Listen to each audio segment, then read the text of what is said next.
coverage you can count on.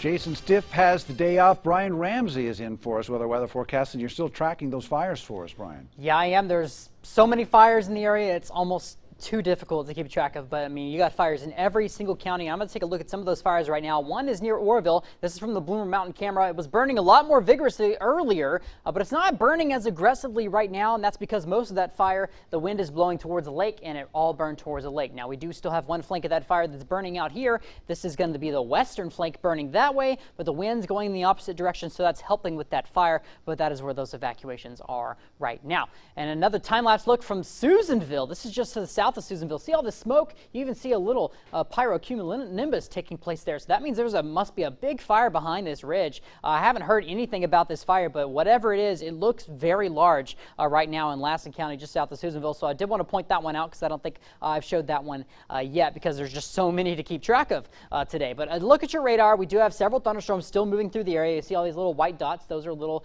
lightning icons indicating where lightning is striking, and that's where those firefighters are trying to tackle those lightning fires. Now, these are pretty weak moving through Shingletown right now, just to the west, looking like some light showers. I don't even think this is hitting the ground, so you might see it falling from the sky. It's called virga whenever you see rain falling, but it doesn't hit the ground. It's probably evaporating before it gets there. But as we head farther south, we do have some stronger thunderstorms just beginning to move into Glenn County. So I'm going to take a little zoomed out look here, and you can see those really, really strong thunderstorms. The reason they're so strong right now and they get weaker when they move in the valley, it's because those mountains are really helping those thunderstorms form going up that terrain. But once they get in the valley, they're going down, and that kind of weakens those thunderstorms. But look at the rain totals that we have seen today.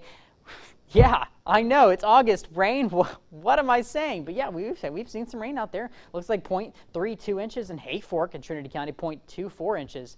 So almost a quarter of an inch of rain if you're at Trinity Lake. As we head out east in the mountains, it looks like just north of Lake Almanor, they saw about a quarter of an inch of rain.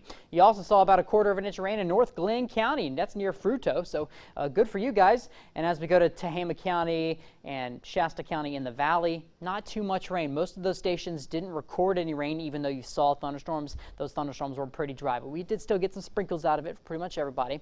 But why in the world are we seeing thunderstorms in August, especially this? This event is almost unprecedented. There's three reasons. For thunderstorms, you need three things to happen. You need instability, you need something to lift those thunderstorms, and you need moisture.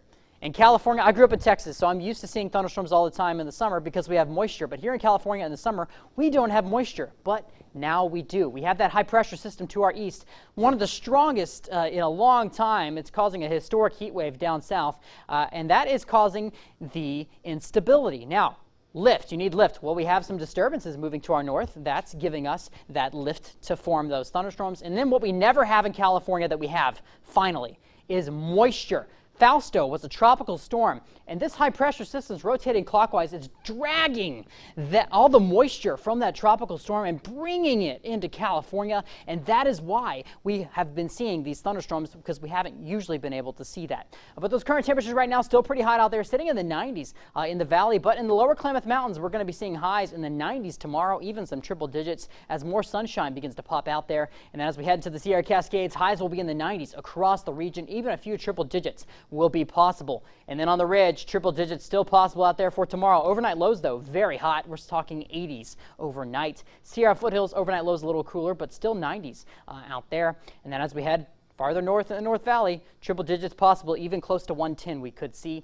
And then in the Central Valley, highs will also be in the triple digits. As for a look at your 7-day forecast in Chico, we got a high of, I believe, 106 degrees for tomorrow, but we will be getting into the 90s for Thursday and Friday, and then heating back up again as we get into your weekend. As for Redding, it's going to be a little hotter out there. No 90s in the forecast, but we do get down to 100 on Thursday, and then we're back up to 106 by Sunday.